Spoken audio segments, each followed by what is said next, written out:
Hey up, it's Steve from that old Yorkshire Geek, and last night I saw Avatar The Way of Water, or as everybody calls it, Avatar 2. So I'm going to do a review, we're going to have spoilers, we're going to go into spoilers. So if you haven't seen it yet and you don't want it spoiling, bugger off and watch the film and come back, go see it at the cinema or whatever.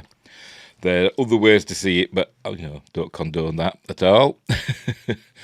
But anyway, I watched it last night.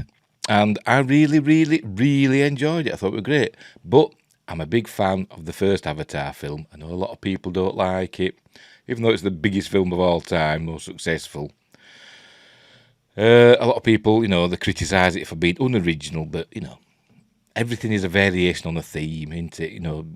Everything's derivative to some extent. Everything is influenced by other things, even Star Wars and Alien and all these other films. They're all inspired by what came before. And the same can be said for Avatar, and the same can be said for Avatar The Way of Water.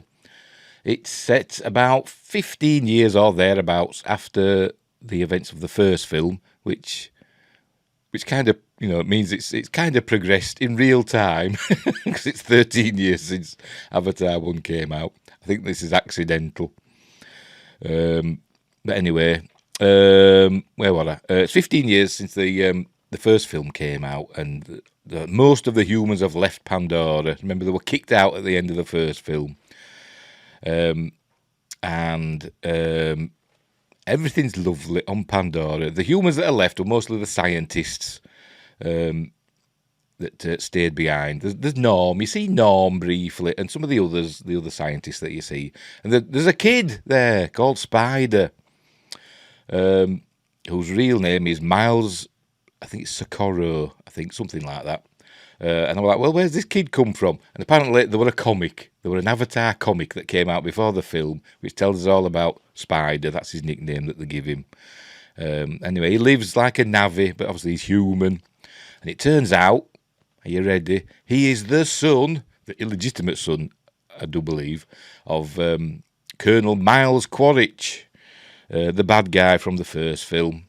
Obviously, he had some sort of rendezvous with Spider's mother. I think she was a soldier as well, maybe, I don't know. But she died in the big attack, the big battle at the end of the first Avatar. She died in that. But he must have been he was a baby at the time. Or very young, and they said they couldn't put him into hypersleep or whatever, cryo, or I don't know what they call it, to send him back to Earth with the others. So they kept him there, and they were raised by the other humans and the Na'vi. But everything's lovely on Pandora. What's his face? Jake, as he and Neytiri have. They've got a family now. They've got, I think they've 2 kids of their own, and then they've got another kid. Don't ask me any of the names, by the way, because I can't remember. I can't remember any of the names apart from the main characters. The kids' names, I have no idea, apart from Spider. But that's easy to remember, isn't it? But all the other, I have no idea what they're called. But that's not to say the unmemorable characters, because they are technically the main characters of the film are the kids. I just can't remember the names because I'm useless. But anyway, so they've got. I think they've got 2 kids. I think they've got a son and a daughter, or 2 sons. No, the 3 kids. They've 2 sons and a daughter, and they've also got an adoptive daughter who is somehow. It's not explained. She's somehow the daughter of Grace. Whatever she's called. I forgot her name now. The Sigourney Weaver character from the first one, Grace, Dr. Grace, who wrote the book on the Na'vi. And remember, she died in the first film, and then they tried to put her consciousness into her avatar, but it didn't work. But did it? Because this daughter of Grace is played by Sigourney Weaver, but obviously doesn't look like her. But so she's like a mysterious character. She seems to have powers. But anyway, the long and the short of it, the humans return to Pandora. They look up Jake and Neytiri look up into the sky, and they see some stars appear, and that could only mean that the humans have returned. and they've come back in a big way. They come back, with all death and destruction and forests on fire and everything. They've come back for keeps because apparently the world is dying. The Earth, not Pandora, the Earth is dying. But we knew that from the first film. It's like overpopulated and horrible. It depicted it in the extended version, didn't it, in Avatar 1. Anyway, so the Earth is dying, so they've come to Pandora and they want to essentially make Pandora a new Earth. I don't know what they're going to do about the atmosphere. Are they going to try and change the atmosphere so it's breathable for humans, or is everybody just going to walk around with their masks on? I don't know. They don't explain that. But the unobtainium, I don't think it's mentioned even once, or if it is, it's just in passing. I don't know. I never noticed it. Unobtainium, which was the big thing for the first film.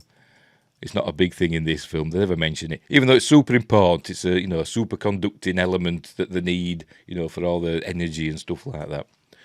But it's not mentioned once. But anyway, the humans are back, and also Quaritch is back, but not as Stephen Lang. He is an avatar, because apparently, which I suppose it makes sense, sort of. In this future, it's in the 22nd century, I think, innit? It was set. I think the first one was set in 2159 or something like that. I think it was, and so it's a couple of 100 years or 130 years or whatever in the future, 140 call it, and obviously if they can put their consciousness into like an artificial body, the avatars, then I suppose recording your consciousness is easy peasy. So that's what they do apparently. I don't have to do it with everybody, but with soldiers, with Quaritch they did it anyway, and some of his other soldiers, they kind of record the consciousness at certain times, and if something happens to them, they can stick this consciousness into an avatar body. I don't know if they're going to do it, because if they can make an avatar body, surely they can make a human body, like a Navi body. Surely they can make a human body, so why didn't they just stick him in, one that looks like Stephen Lang? But they didn't. They put him in a Navi avatar body, and some of his soldiers as well. There's quite a few of them, but we don't really see. We see one or two, main ones, but there seems to be quite a few, because a few of them die, but they still keep popping up again. So they must have a few of these avatars. But they're not avatars. They're like, if they die, they're not connected, with an avatar machine that they lie down in, like big sunbeds.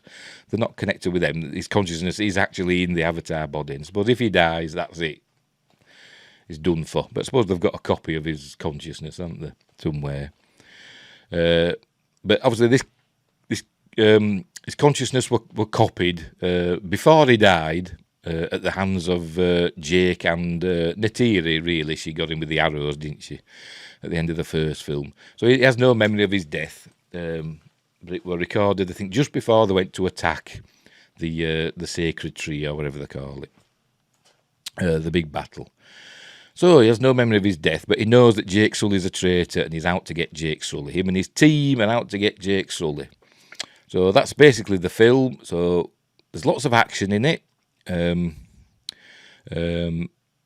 soon as the humans arrive, Jake starts leading an insurgency against the humans, attacking trains. They have like maglev trains that he attacks, and so he's going on these missions, and obviously the humans aren't happy about that, and they know it's Jake Sully, because obviously they've got cameras everywhere, so they see that it's Jake Sully leading these attacks that are destroying trains and killing people and all that, so that he's got a price on his head.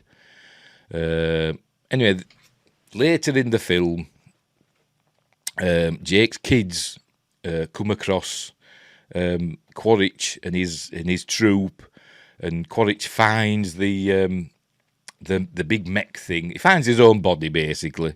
He finds his own body still in the big mech thing that he died in, with the arrows still sticking in him, but he's just a skeleton now, because it's 15 years later. And the mech thing has still got like a USB stick in it as memory, so it can watch what happened, how he died. So that's a bit of a trauma for him. But anyway, they capture the kids. They capture Jake Sully's kids, and he realises that these are Jake Sully's kids because they've got 5 fingers. They haven't got 3 fingers like the other navvies. They've got 5. So he realises who they are. But they escape, and there's like a bit of a fight, and several of Quaritch's soldiers get killed. But there's more to replace them somehow. Maybe they just keep sticking the consciousnesses in new avatars. Maybe they've got this big bank of avatars ready to go. I don't know. But anyway, it becomes clear to Jake that they're after him, and he hands over control. He's the leader of the whatever they call it, Omatakaya, whatever they call them, tribe, is Jake. So he hands over leadership to somebody else, and he takes his family, and they go and stay with the sea people or the reef people or whatever they're called. And these are people that are obviously based on, Pacific Islanders, Samoans and Maoris and all that. They're based on that. They've got facial tattoos, and they stick the tongues out, like they're doing the hackers and stuff. They go, all that. So they're like that. So they'll go and stay with them, thinking they'll be safe, but obviously they're not going to be safe. The humans track them down, but not before. Jake's kids and Jake himself and Natiri learn the ways of the sea people, and they learn how to swim and hold the breath for a really long time. But they don't have to hold the breath for a really long time, because they can just grab these sea creatures, look a bit like manta rays, but all glowy, a bit like them aliens that James Cameron did in The Abyss. They can grab hold of them, put the hair in like they do. Because I'm a navvy. They can put the hair in and connect with it, and then let that breathe for you. I don't know how that works, but it does. They can breathe underwater with those things. Where were we? And they learn all about the ways of the sea people, and learn how to ride the sea creatures. And then they come across these big, massive whale creatures that are intelligent, super intelligent, more intelligent than humans. And they've got like tattoos on them as well. I don't know if they've done them themselves or if the humans have done them, but I don't know. But they're intelligent. They've got their own language and everything. And one of Jake's kids befriends one that's supposed to be like a man-eater and is dangerous, but Jake befriends him. Not Jake, Jake's kid befriends him. His youngest son. He's got an elder son who's a great character. He's brave and everything, and they're all great characters, to be honest. But the younger son's a bit more rash, and a bit, as with siblings, a bit resentful of his elder brother. But but they all love each other. It's all about families, this film, in the end. And he befriends this big whale thing, and it all comes out in the wash. The whale ends up helping them and stuff like that. Anyway, Quaritch and the other humans, they arrive in a big flying thing that also is a bit like what they call them. What they call them now? Then like a boat with things on it, rises up out of the water. It's like one of them. What they call them, I can't remember. They arrive in one of them, but it also flies. And the people that they're with, the humans that they're with, are like whalers, so they're evil. All the humans are pretty much evil in this. I don't know. I don't know. That's a bit harsh, is that?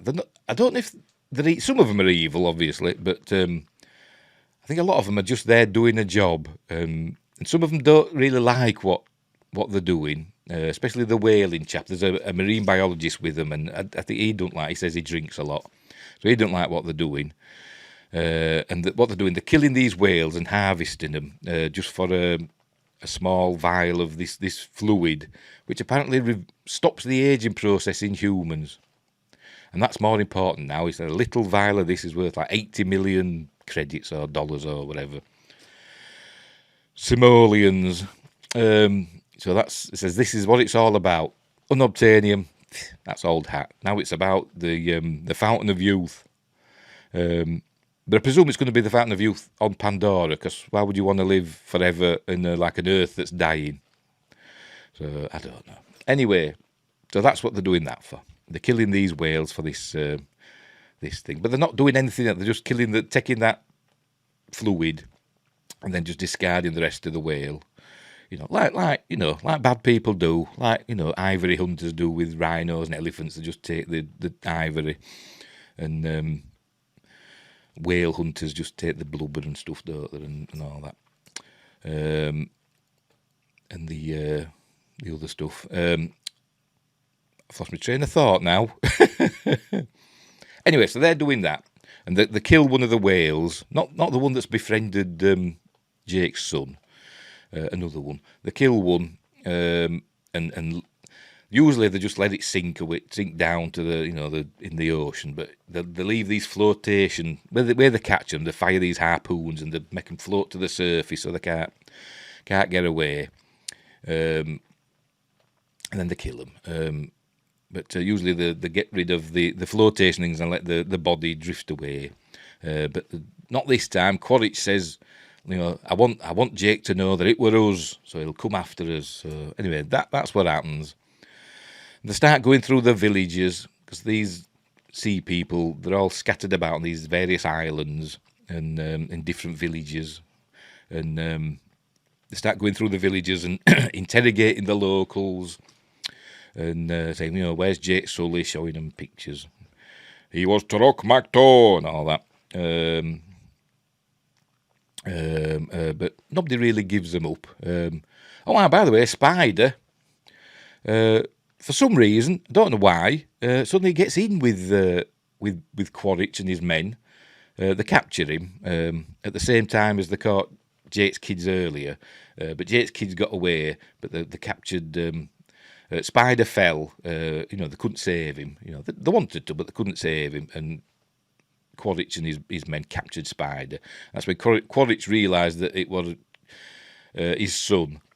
And he tries to deny it. He says, well, it's not it's Quaritch's son. I'm not really Quaritch. I'm just his consciousness in an avatar. So it's not really my son. But he is, and he does have feelings for him at the end of the film.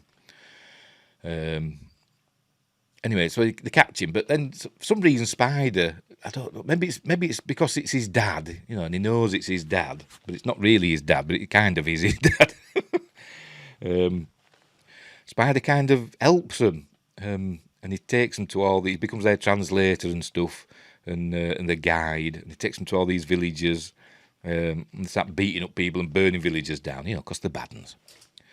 Anyway, eventually, a battle happens at the end, but it's not as big. The stakes aren't as big, really, as in the first film. The first film was a big, massive battle, and Home Tree was destroyed, and they went to the sacred place and all that, and there were a big massive battle and all the animals joined in and everything, didn't they? And that were huge stakes. And this one doesn't seem it seems a bit more intimate, because even the sea people, they say they're gonna help Jake, but then they don't. They just disappear. The girl getting ready to go into battle against these humans on their big flying machines and stuff, and then they just vanish. I don't know where they go. Obviously they bugger off, but it looks as though they're going to join in, because they're all like going, yeah, and waving the spears about, and then they're just not there anymore suddenly. But that's a gripe. But anyway, there's a fight happens, and obviously the Jake wins, and all stuff happens. And the big whale comes and helps them, crushing ships and people and all that stuff. And it's really good. It's all very stirring. Quaritch doesn't die at the end of it. Actually, Spider saves him, because him and Jake are having a big fight as this ship thing is sinking, a bit like in Titanic. They've got a sinking ship in it, and they're all trapped below decks. And anyway, the fight, Jake sort of like throttles Quaritch to unconsciousness, and he sinks down, and Jake tries to get out. And Jake's adoptive daughter, the daughter of Grace, who I said has powers. We find out in this fight that she can connect with creatures and control them and tell them what to do. So she has all these sea creatures, like anemones and stuff, grabbing soldiers and stuff under the sea and killing them and all that. And it's all cool. but she also uses her powers to get some glowy, because everything glows, doesn't it, on Pandora? Get some glowy fish-like things to form a trail so she can find out where Jake and Natiri and some of the others that are trapped in the ship as it's sinking. She gets them out. But Spider gets Quaritch out. He gets him to the surface, and you think, oh, he's going to go with him, because Quaritch says, come with me. Because he comes round as Quaritch says, come with me. But then Spider just goes, because he thinks he's a navvy, and jumps in the water and swims away, and Quaritch goes, oh, whatever, and flies off on his, whatever they call it, them flying creatures they have in the first film, I forgot what they call them. What else happens? And basically, and it ends happily, well, sort of happily ever after. The humans are still on Pandora, obviously. And Jake tells the sea people that he's going to leave because if they don't leave, the humans will come again and they'll put them in danger. But the sea people said, no, you are part of this tribe now. We will protect you and all that. Didn't protect them 10 minutes ago, did they? In the big battle, they all sodded off. But never mind. And so that's where they said they are home. So they're sea people now. And for some reason, these sea people, they've got big tails for swimming, and they've got like big arms, so like fatter arms, for swimming. And you think, oh, does that work in nature, in like subspecies? I mean, humans that live by the sea don't get webbed fingers and stuff, do they? And all that. But anyway, whatever. It's Pandora. Pandora rules. And that's about it. That's about the end of the film.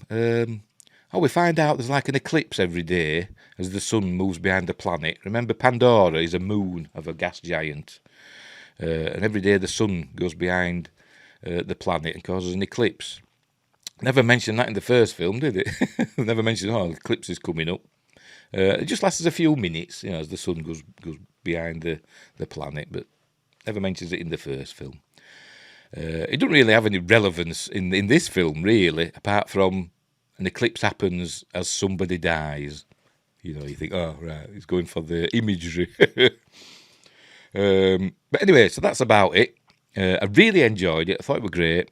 I had a lot of fun with it. But I did with the first one.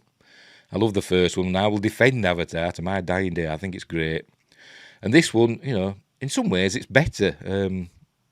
As I said, it seems more intimate than the first film. I think it's because it's about family, and Jake is a strong father figure wanting to protect his family, and Natiri is, a strong mother who goes psycho at the end, proper psycho, for good reason. But there we go. And it's about the kids, Jake's kids, and Grace's daughter. We don't know who her father is. There's some suggestion that she might be, the daughter of Ewa, which is how she can control animals and things. Because everything's connected on Pandora, remember, which is why they can do that thing with the braids. But yeah, it's about the kids, and the kids are really good in it. Don't ask me.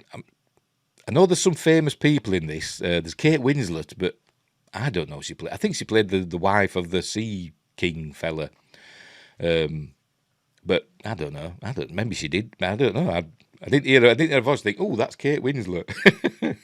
And there's probably other famous actors in it as well. Stephen Lang as Quaritch, the Avatar Quaritch. Sometimes it was quite hard to distinguish him from the other Navis, the other avatars. They should have made him look more like Quaritch, in my opinion. But because he was a distinctive character in the first one, with his massive scars, wasn't he? That he got day one. This happened. But I suppose they couldn't give him scars, but they could have given him something, to distinguish him more from the others, because he just looked like a generic avatar, to be honest. But anyway, that's little gripes. There are little gripes, It's not perfect. No film's perfect, but it is really good. Go and see it. I really enjoyed it. Can't wait for it to come out on Blu-ray and all that, and streaming. I don't know when that'll be. They're wanting to make lots of money at the cinema for this. I think projections are that it's not going to do quite as well as they hoped, but we'll see. Never bet against James Cameron. Avatar started off slow. The first one started off slow and then slowly built up, didn't it? So this could do the same. So we'll leave it there. That's my views. Avatar, The Way of Water, 9 out of 10. That's what it gets for me. No, not many films are 10 out of 10. I give this a 9. It's really good. I really enjoyed it. Little tiny niggly gripes, but not many. So go and watch it. It's really good. It's really fun. It's got lots of heart. It's got lots of action. It's 3 hours and whatever minutes long. But it doesn't seem that. It doesn't seem that. I mean, the first part of it does seem to drag a little bit, but not too much. I did, I was looking at my watch and stuff, looking at the time, thinking, oh, we're only 40 minutes in. And then suddenly, we're like 2.5 hours in, and I'm thinking, oh, it's nearly finished as the film. So it's one of those. So it's really good. Go watch it. You will enjoy it. Not everybody loves it. Gary from Nerdrotic hates it. Shadversity, he hates it. So there are people who don't like it. I don't know why. I don't know what is not to like. I don't know. But anyway, but lots of other people like it, including me. So we'll leave it there. So thanks for watching. So wherever you are in the universe or on Pandora, look after each other. And until next time, I'll see thee.